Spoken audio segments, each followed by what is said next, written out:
नैतिक अक्षरा की हो रही है एक बार फिर शादी।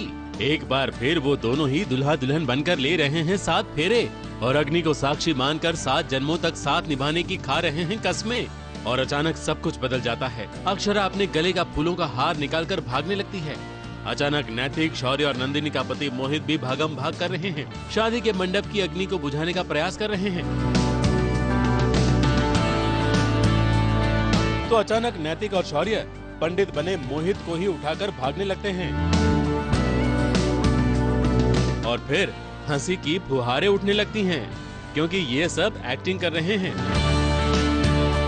अक्षरा और नैतिक की ये शादी सीरियल में हो रहे एक नाटक का हिस्सा है। दद्दाजी और भाभी माँ की शादी की 40वीं सालगिरह के मौके पर अक्षरा और नैतिक ने अपना लिया है दद्दाजी और भाभी माँ का लुक। ये टिपिकल भाभी माँ स्टाइल है। जब उनकी शादी हुई होगी तो ऑब्वियसली ऐसा ही होगा सब। इतना ही उतना भरा भरा नहीं, बिल्कुल हल्का ब्रोकेड का लहंगा और सोने की ज्वेलरी, क्योंकि तब इतना ज़्यादा मॉडर्न और इतनी ज़्यादा कंटेम्प्रेरी ज्वेलरी नहीं थी, इसलिए सब कुछ एकदम उसी यूपी स्टाइल में। जबकि भाभी माँ मारवाड़ी हैं, लेकिन ऐसा लग रहा है कि मैं बिल्कुल यूपी दुल्हन लग रही हूँ एकदम। और एक स्किट के जरिए उनके भूतकाल को ताज़ा कर रहे हैं, लेकिन भूतकाल को भूलकर नैतिक अक्षरा बीच बीच में अपने आप में भी खो जाते हैं। हीरो में हम ये भूल गए कि हम दादाजी और भाभी माँ हैं और हम एक्स्ट्रा फेरे लेने शुरू कर दिए। आई थिंक नैतिक और अक्षरा को बहाने चाहिए होते हैं शादी करने के, चाहे किसी का रूप लेकर वो शादी कर रहे होते हैं, लेकिन बहुत सारी बार आई थिंक शादियां हो चुकी हैं हमारी। इस पूरे ड्रामे में हर कोई अहम भूमिका निभा रहा है।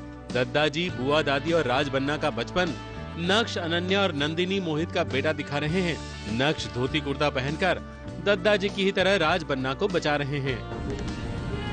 रेजू, दे मेरे भाई के कंचे वापस। तेरे मजा देवेगा या मैं बताऊं तारे को? क्या करेगा? बता मंडू।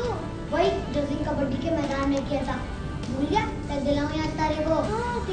तो मुझे तो बहुत अच्छा लग रहा है, पर इस धोती में बहुत अनकंफर्टेबल लग रहा है। ये ऐसे बैठते तो ये पूरी ऐसी हो जाती, इसको ऐसे ऐसे करना पड़ता है। बचपन के बाद कहानी पहुंचती है उस मोड़ पर जब दद्दाजी भाभी माँ को देखने पहुंचते हैं। वहाँ अक्षरा भाभी माँ बनकर खूब शर्मा रही है और उन्हें देखने के लिए नैतिक दद्दाजी का रूप लेकर और शौर्य को राज बन्ना बनाकर पहुंचे हैं। और बुआ दादी का काम नैतिक की छोटी बहन रश्मि कर रही है और वो ही दद्दाजी और भाभी माँ का मिलन करवा रही है।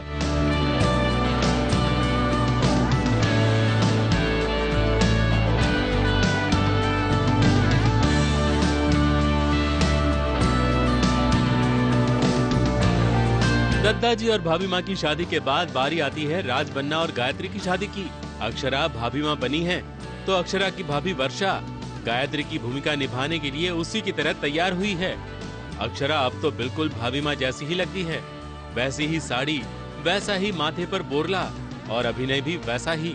ऐसा ही लग रहा है जैसे भाभी माँ की जवानी लौट आई है। वर्षा को भी अपनी इस ननद पर बहुत गर्व है। बहुत क्यूट लग रही है, बहुत क्यूट लग रही है। वो जिस तरीके से वो उनकी तरह एक्ट भी कर रही है जैसे वो करती है भाभी माँ, बहुत क्यूट लग रही है।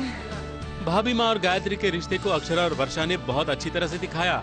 और हाँ, दोनों ने खेल खेल में गायत्री और भाभी माँ के बहनों जैसे प्यार को भी बयां किया।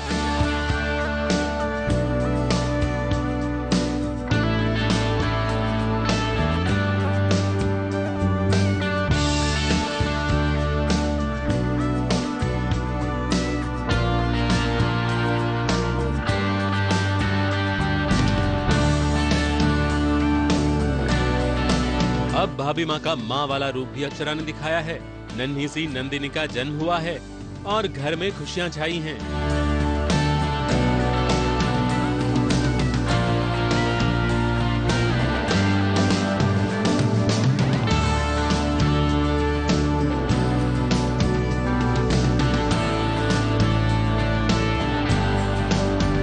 अक्षरा ने भाभी माँ के इस रूप को बहुत ही सुंदर तरीके से निभाया और बदले में लोगों से तारीफ रूपी तोहफा पाया। हालांकि तारीफ के काबिल तो सभी लोग हैं। नक्श और नैतिक ने दद्दाजी का किरदार बहुत ही सुंदर तरीके से निभाया, अपने परिवार के प्यार की भावनाओं को भी उजागर किया। तो शौर्य, वर्षा, रश्मि, मोहित, हर किसी ने अपनी अपनी भूमिकाओं में जान डाल दी और उनकी पर्दे के पीछे की मस्ती ने इस पूरे ड्रामे को और भी मजेदार बना दिया। मुंबई से पारस कोठारी की रिपोर्ट।